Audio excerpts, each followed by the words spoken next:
جمہوریت اور خلافت دو متضاد چیزیں ہیں۔ جمہوریت میں عوام، جمہور یعنی عوام کے فیصلے کو برتری حاصل ہوتی ہے، جبکہ خلافت میں اللہ اور اس کے رسول کے احکامات کے بعد خلیفہ کا فیصلہ برتری کا حامل ہے۔ وہ چند صاحب و رائے افراد سے مشورہ کر لیتا ہے، لیکن نہ بھی کرے تو اس کو اختیار ہے۔ یہ کہاں سے آپ کو معلوم ہو گیا؟ یہ تو سارا آپ کا اپنا فلسفہ ہے۔ نہ بھی کرے تو اس کو اختیار ہے، فیصلہ نہ بھی کرے، اور فیصلہ ہر حال میں اس کا جو ہے اوپر رہے گا۔ یہ تو کوئی ایسی متفق علیہ باتیں تو نہیں۔ کون صاحب ہے یہ؟ اشرف غوری صاحب۔ یہ تو خلافت کا کوئی آپ اپنے ذہن میں خود ایک تصور رکھتے ہیں، ایسی بات نہیں ہے۔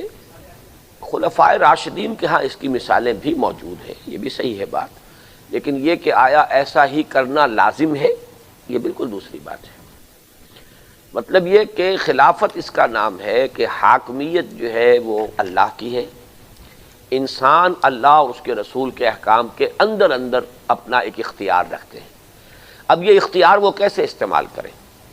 یہ بھی ہو سکتا ہے ایک شخص ہی کو وہ منتخب کر کے اور اسے سارا اختیار دے دیں اور بیعت کر لیں کہ صاحب آپ جو کریں گے ہم مانیں گے، الا یہ کہ آپ کتاب و سنت کے خلاف، باقی مشورہ ہم دے دیں گے، باقی آپ جو فیصلہ کرنا چاہیں کر لیں۔ اس کا بھی حق حاصل ہے انہیں، لیکن یہ بھی وہ فیصلہ کریں گے تب۔ اگر وہ چاہیں کہ نہیں صاحب ہماری ایک رائے ہونی چاہیے، اکثریت کی رائے جو ہے اس کو آپ کو ماننا چاہیے، وہ بھی فیصلہ کر سکتے ہیں، کوئی حد نہیں اس میں۔ خلافت تو اس کے معنی اللہ اور اس کے رسول کے دائرے سے باہر نہیں جانا، یہ خلافت ہے۔ خلافت کا تفصیلی ڈھانچہ کیا بنتا ہے، اس پر تو ہمارے ہاں 4 مرتبہ یہاں اجتماعات ہوئے ہیں، سیاست خلافت، اور وہ میثاق کا پرچہ لے لیجئے، اس میں میرا مضمون چھپا ہوا ہے کہ خلافت اصلاً کس شے کا نام ہے، اور اب اگر وہ خلافت ہوگی تو اس کا تفصیلی سانچہ کیا بنے گا، ڈھانچہ کیا بنے گا، اس پر سوچ کے پھر کسی معین بات پر سوال ہو تو کیجیے گا۔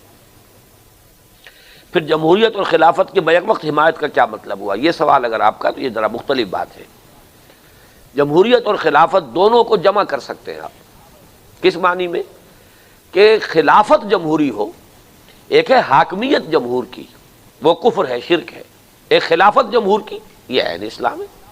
یعنی تمام جمہور بھی اللہ اور اس کے رسول کے احکام کے دائرے کے اندر اندر رہے، پھر اپنا امرہم شورا بینہم، اکثریت سے بھی طے کر لیں تو کیا ہے، کیا حرج ہے؟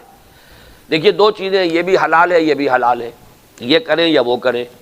اب آپ کہتے ہیں گنتی کر لیجئے صاحب، یہ 150 آدمی ہیں یہاں پہ، جو زیادہ ہوں، ٹھیک ہے، وہی حلال ہی کے لیے کر رہے ہیں نا۔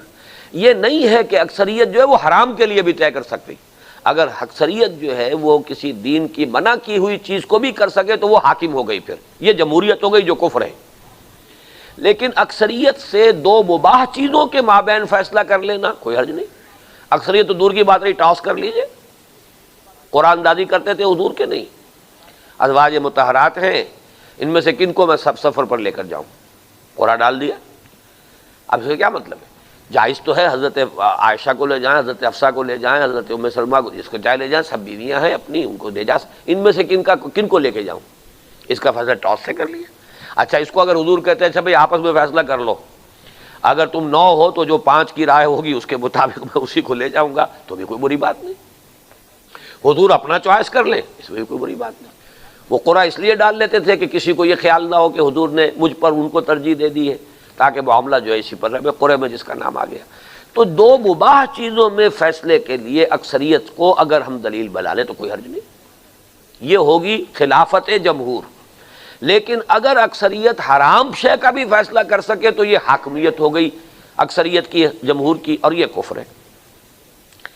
اور باقی یہ کہ ہم جس جمہوریت اس وقت چل رہی ہے اس کی تائید اس معنی میں کرتے ہیں کہ اگر تو مارشل لا اس کا بدل ہے تو وہ خطرناک ہے اس ملک کے لیے، اس لیے کہ فوج اگر یکساں طور پر ہوتی تمام علاقوں سے تو مارشل لا بھی کوئی حرج نہیں تھا ہمارے لیے۔ اگر مارشل لا جو ہے سیکولر ہے اور اگر یہ جمہوریت سیکولر برابر ہے، کفر ہونے میں کوئی فرق نہیں ان میں۔ لیکن یہ کہ مارشل لا میں اس ملک کے لیے زیادہ خطرہ ہے کہ یہ قائم نہیں رہے گا، اس لیے کہ خاص علاقے سے فوج ہے، جب اس کی حکومت ہو جاتی ہے تو بقیہ حصہ جو ہے وہ سمجھتا ہے کہ ہمارے اوپر وہ فلاں علاقہ حکومت کر رہا ہے۔ اس سے جو ایک احساس محرومی پیدا ہوتا ہے وہی ہے جس کے نتیجے میں مشرقی پاکستان میں وہ تحریک جو ہے علیحدگی کی پروان چڑھی، ایوب خان کا مارشل لا، اسی کے نتیجے میں ضیاء الحق کے مارشل لا میں سندھ میں رد عمل پیدا ہوا۔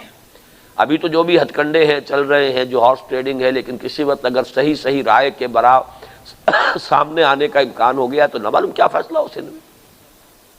تو اس لیے ہم کہتے ہیں کہ اس وقت تک معاملہ جو ہے، جو اس وقت کے مسلمہ جو بھی جمہوری معاملات ہیں ان کے مطابق چلاتے رہیں گاڑی کو. باقی یہاں اسلام آئے گا تو اصل استحکام ہوگا، اور اسلام انقلاب کے ذریعے سے آئے گا. باقی یہ جو لکھا ہے کہ معلوم ہوتا ہے آپ ایک پارٹی کی حمایت کر رہے ہیں، میرا جو آج جو خبر چھپی ہے وہ پڑھی آپ نے. ایک میں نے تعریف کی ہے اپنے موجودہ وزیر اعظم کی کہ انہوں نے علامہ اقبال کے فکر کو اہمیت دی ہے، یہ بہت اچھی بات ہے. ہمیں تو اچھی بات کو اچھا کہنا کوئی کہے اور غلط بات کو غلط کہنا کوئی کہے. ہم کسی کے نہ اس کے ساتھی ہیں نہ کسی کے دشمن ہیں. ملک کی خیر خواہی میں، بہتری میں جو رائے جس وقت ہوتی ہے وہ دیتے ہیں.